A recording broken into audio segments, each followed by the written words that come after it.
Hello everyone, how are you all. कैसे हैं आप सभी प्यारे साथियों। जैसे कि आप जानते हैं कि अभी हमारे शुरू हो चुके हैं फॉर्मल लेटर्स। तो फॉर्मल लेटर्स में आज हम आपको कराने वाले हैं लेटर फॉर प्लेसिंग ऑर्डर, जिसमें आज हम आपको कि ऑर्डर किस प्रकार से हम प्लेस करते हैं वो मैं आपको सिखाता हूँ। ठीक, एक एग्जांपल के माध्यम से मैं आपको लेटर लिखने का तरीका भी समझा देता हूँ। तो शुरू करते हैं, समय नष्ट न करते हुए टॉपिक को शुरू करते हैं। Formal letter. फॉर्मल लेटर में आज हमने सबसे पहले फॉर्मेट लिया है ऑर्डर फॉर बुक्स, यानी प्लेसिंग ऑर्डर वाले जो लेटर होते हैं उनको हम कैसे लिखते हैं आज आप बहुत ही आसान सरल सी भाषा में सीखने जा रहे हैं। तो शुरू करते हैं प्यारे साथियों। सबसे पहले आता है सेंडर एड्रेस। सेंडर एड्रेस यानी जो लेटर को लिख रहा है, जो पत्र को लिख रहा है, उसे बोलते हैं हम सेंडर एड्रेस, यानी पत्र लिखने वाले का पता, जो कि 2 और 3 लाइन्स में लिखा जाएगा। सेंडर एड्रेस के बाद में हमें एक लाइन छोड़नी है, एक लाइन स्किप करनी है। सेंडर एड्रेस के बाद में फिर आती है डेट यानी तारीख। डेट के बाद में भी आपको एक लाइन छोड़नी पड़ेगी जी। डेट कैसे लिखते हैं मैंने आपको अपनी पिछली वीडियो में बता दिया है कि डेट हमें ऐसे डालनी है जैसे ऊपर कोने में डली हुई है, इस प्रकार से। डेट के बाद में एक लाइन स्किप करनी है। फिर आता है रिसीवर एड्रेस, यानी जिसको आप पत्र लिख रहे हो, जो आपके पत्र को रिसीव कर रहा है, वो कहलाता है रिसीवर एड्रेस, यानी पत्र को प्राप्त करने वाला। ये भी आपका एड्रेस जो 3 लाइन में जाएगा, 2 से 3 लाइन में एड्रेस को लिखेंगे। कभी भी एड्रेस को एक लाइन में मत लिखना, ठीक। सेंडर एड्रेस और रिसीवर एड्रेस दोनों ही क्वेश्चन में दिए जाएंगे। जब एग्जाम में आपको क्वेश्चन दिया जाएगा, उस क्वेश्चन के अंदर ही दोनों एड्रेस होंगे, उसी के आधार पर आपको एड्रेस लिखने हैं जी। रिसीवर एड्रेस के बाद में एक लाइन आपको स्किप करनी है और फिर आता है आपका सब्जेक्ट, यानी लेटर जो आप लिख रहे हो उसका विषय क्या है।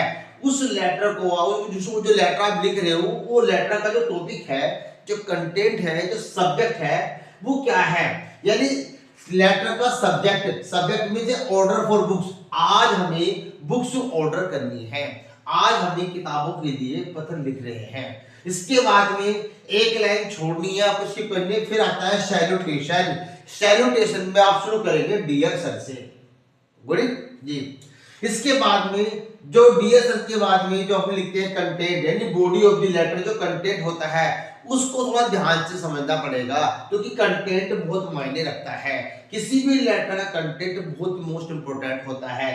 लेटर को लिखने की जो स्टार्टिंग होती है, वो वर्ड ऐसे होने चाहिए, सिंपल और सरल होने चाहिए, ताकि कॉपी चेक करने वाला टीचर, जो एग्जामिनर है, उसे आसानी से आपकी लैंग्वेज समझ में आ जाए, जो आपको आसानी से 5 में से 5 या फिर 6 में से 6 मार्क्स आपको दे दे जी।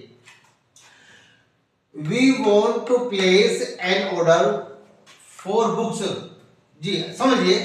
We want to place an order for books, हम किताबों के लिए एक ऑर्डर बुक करना चाहते हैं, एक ऑर्डर देना चाहते हैं, हम प्लेस करना चाहते हैं जी। We need all these books in their latest edition, हमें ये सारी किताबें जिनको हम ऑर्डर कर रहे हैं, वो हमें नवीनतम प्रकाशन में चाहिए, नवीनतम एडिशन में चाहिए। यानी ये किताबें जो है हम ऑर्डर कर रहे हैं, ये हाल ही की छपी हुई होनी चाहिए, ये पुराना वर्जन ना हो, पुराना एडिशन ना हो जी। एंड इन प्रॉपर शेप, किताबों के पेज जो है वो टेढ़े मेढ़े ना हो, फटे हुए ना हो, सही आकार में हो। We shall be grateful if you send us the following books at an earliest, अगर आप हमें ये किताबें ठीक समय पर पहुंचा देंगे तो हम बड़े आपके कृतज्ञ रहेंगे, आपके बड़े आभारी रहेंगे। The detail of the books is given below, यानी इन किताबों की जो हम मंगा रहे हैं आपसे, इनकी डिटेल नीचे बॉक्स में दे दी गई है। भाई अब हमें ये वाली किताबें चाहिए भैया, ठीक। पहले पर्टिकुलर में क्या दिया हमने इंग्लिश ग्रामर की बुक चाहिए हमें। कौन से राइटर की चाहिए? रेनर मार्टिन की। कितनी बुक चाहिए? 50 कॉपी चाहिए, 50 बुक चाहिए कम से कम। इसके बाद में आता है स्टोरीज फॉर चिल्ड्रन, बच्चों के लिए कहानियां किताबें जो होती हैं। कौन से पब्लिकेशन कौन चाहिए? रूपा एंड कोशन। कितनी बुक चाहिए इसकी? 70 कॉपी चाहिए इसकी। इसके बाद में आता है भैया इकोनॉमिक्स यानी अर्थशास्त्र की किताबें चाहिए, अर्थशास्त्र की किताबें चाहिए। कितनी? मंजीत सिंह, कौन से राइटर की चाहिए? मंजीत सिंह की। कितनी चाहिए? 60 कॉपी चाहिए। कितनी चाहिए? 60 कॉपी चाहिए। अब इसके बाद में बारी आती है लेटर को क्लोजिंग करने की। ये तो आपने डिमांड कर दी, अब आप और क्या उनसे उम्मीद कर रहे हैं? Please ensure the quality and condition of the books. कृपया ये सुनिश्चित करें कि जो किताबें आप भेज रहे हो उनकी क्वालिटी कैसी है, उनकी कंडीशन कैसी है। यानी किताबों की क्वालिटी और कंडीशन बहुत ही अच्छी होनी चाहिए, ताकि हम किताबों को देख के ये ना कहें कि आपने माल सही नहीं भेजा। ठीक जी, क्योंकि हम आपके कोई हम आपके नए कस्टमर नहीं है, हम आपके पुराने कस्टमर हैं। इसलिए आप हमें ये सुनिश्चित करा दें कि आप जो माल भेज रहे हो वो सही क्वालिटी में है। So please ensure the quality and condition of the books, we expect some discount. और भैया थोड़ी बहुत हमें डिस्काउंट भी दे देना, जैसे कि आप सबको दे देते हो।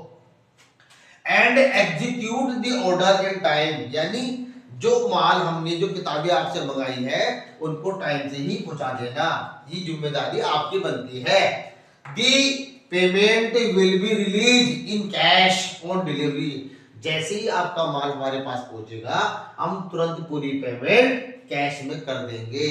Yours faithfully, yours sincerely, yours truly, इस प्रकार के भरोसे हम लेटर को क्लोज कर देते हैं।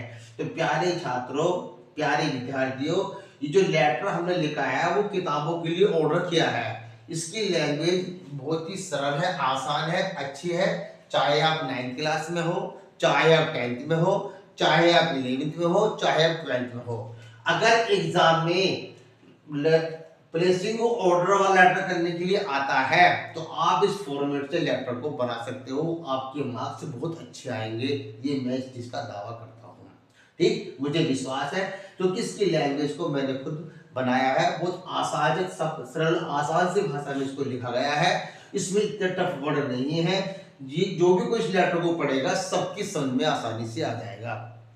और कम से कम लेटर में इतने वर्ड तो होने चाहिए। कभी भी कुछ बच्चे सोचते हैं कि लेटर का जो मैटर है वो थोड़ा होना चाहिए, नहीं, जितने आप ज्यादा वर्ड लिखोगे, अच्छे करके ठीक से लिखोगे, उतनी आपको मार्क्स अच्छे मिलेंगे।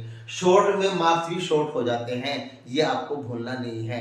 इसलिए कोई भी टॉपिक करने के लिए आता है एग्जाम में तो उसको बहुत अच्छी तरीके से करिए।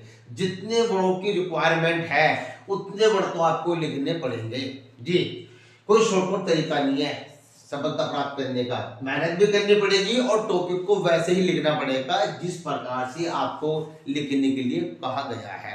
तो प्यारे साथियों, मैं हर रोज आपको लेटर के फॉर्मेट समझाता रहूंगा और आप ऐसे ही समझते रहना, क्लास को लेते रहना, क्लास मिस मत करना, क्योंकि ये अब आपके लिए रामबाण काम करेंगे, क्योंकि एग्जाम नजदीक है। और ये जो राइटिंग स्किल में लेटर है, आपके रिपोर्ट है, आर्टिकल्स है और बहुत सारी चीजें ऐसी हैं जो आपको एग्जाम में करने के लिए आएंगी, तो इनको सीखते रहिए, प्रैक्टिस करते रहिए। ये रटने वाली चीजें नहीं है, ये प्रैक्टिस मांगती है।